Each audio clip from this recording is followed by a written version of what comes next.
उसके पीछे deeper meaning है, नेगेटिव मीनिंग है कि यानी कि लोग चेहरे बदल लेते हैं। मेरा करीब 30 साल का जो तजुर्बा है ऐसा बिल्कुल नहीं है। जो आपके मित्र होते हैं, जिनसे आपकी दिल से दोस्ती होती है, वो दोस्त ही रहते हैं। क्योंकि समय के साथ साथ अगर दूसरे बदल रहे हैं तो कहीं आप भी बदल रहे हैं, क्योंकि अब आपके पास इमोशन है लेकिन उतना समय नहीं है, आपके पास ज़्यादा पिक्चर है, ज़्यादा भाग दौड़ है, उनकी एक्सपेक्टेशंस को आप मीट नहीं कर सकते। शायद वो किसी फिल्म में आपसे रोल करवाना चाहते हैं, वो डायरेक्टर्स जिनके साथ आपने शुरू में काम किया है, अब आपको लगता है मेरी स्कीम ऑफ थिंग्स में सही नहीं आता, ये कॉम्पिटिटिव वर्ल्ड है, मैं सीढ़ी पर खुद अपने आप को मजबूत कर रहा हूँ, इनके चक्कर में गया तो मैं भी डूब जाऊँगा। तो अगर आप उसके पीछे भावना को समझें, कोई चेहरा नहीं है। Some of the most fantastic wonderful people are part of Indian film industry, Bollywood. I truly mean it. मेरा कोई नेगेटिव तजुर्बा किसी के साथ नहीं है। अगर कॉमर्स की वजह से, आपकी प्रेजेंट पोजीशन की वजह से कोई आपको उस प्रकार से नहीं यूटिलाइज करता फिल्म में, अगर आप कलाकार हैं, राइटर हैं, डायरेक्टर हैं या प्रोड्यूसर हैं, तो उसके पीछे का आप रीजन समझिए। अब जैसे जैकी श्रॉफ और मनीषा कोइराला, मनीषा से मेरी पहली मुलाकात सौदागर फिल्म के दौरान हुई। सौदागर फिल्म के आउटडोर पर महाबलेश्वर के आगे शूटिंग थी, कहीं पर मैं जा रहा था।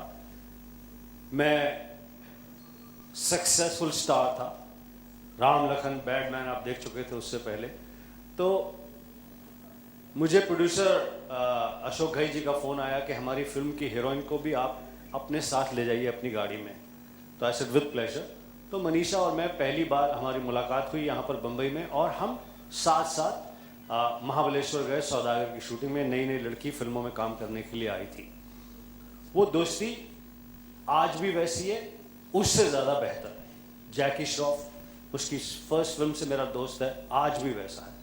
तो मेरा नहीं ख्याल कि कोई इस प्रकार के चेहरे, नेगेटिव चेहरे लगे हैं लोगों पर। दिव्या, आप क्या कहना चाहेंगे? ओढ़े हुए हैं, लेकिन असल ज़िंदगी में मुझे लगता है हर कोई एक जो आप खुद फील करते हैं आप वो होते हैं, और एक जो आप लोगों से बातचीत करते हैं या जो आपका एक्सप्रेशन होता है वो आप कहीं ना कहीं थोड़ा सा डिप्लोमेटिक कर देते हैं या थोड़ा डाइल्यूट कर देते हैं।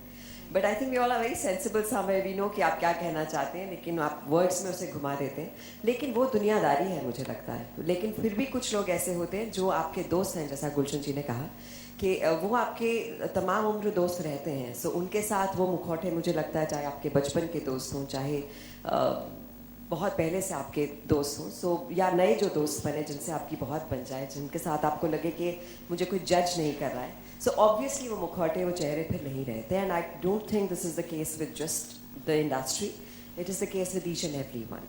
फिल्म इतने साल से आई थिंक जब हम किसी सुपरहिट फिल्म या बहुत बड़ी फिल्म का हिस्सा बनते हैं और उसमें ज़ोर शोर से हिस्सा लेते हैं, तो हमारा फ़र्ज़ बनता है कि जो फिल्में हमने बहुत इन्जॉय की हैं, जो वाकई बहुत खूबसूरत हैं, जो थोड़ा सा इधर उधर वक्त लिया है, लेकिन फिर भी अगर आप देखें दे लुक रियली लवली। और मुझे लगता है बतौर एक्टर मेरा तो ये सपना रहा था कि काश मैं ब्लैक एंड वाइट एरा में पैदा होती and we would have done something black and white, and मेरा तो सपना इस फिल्म से पूरा हुआ है। So I think it is our duty to be and I think it's great to be a part of this film, so proud of it, everyone's looking wonderful, and I think it's great that we all have come together to give our entire support to the film. Rishita, आप और गुलशन जी क्या कहना चाहेंगे? Sorry, film इतने समय के बाद release हुई है, so actually best part of this film is कि एक पीरियड फिल्म है, एक समय के बारे में है, तो वक्त बदल जाता है, लेकिन हम जब कोई पीरियड फिल्म की बात करते हैं तो कोई इट्स इररिलेटिव।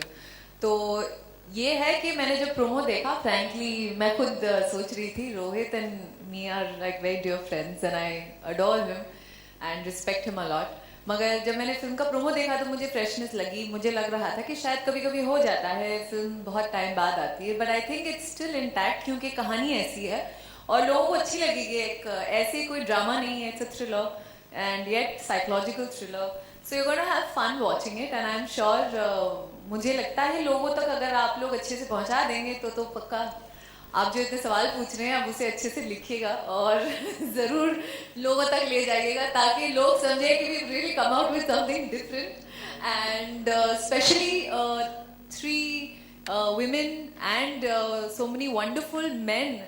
Frankly, ये तो कहानी ऐसे लगता है that it's about 3 women, but it's not so. It's about every small character in the film. And I think आप जब film देखेंगे आप definitely कहेंगे it's worth one time watch for sure and even more. Film का definitely we will show you the trailer again. This is something really a very nice, interesting film. ओए लड़ो मत लड़. I think if you say the 45-55 ratio है, the present time of the film जो सब colour में है और जो black and white portions है वो सब flashback में जाते हैं उसमें या we done that bit. मैं एक काम कर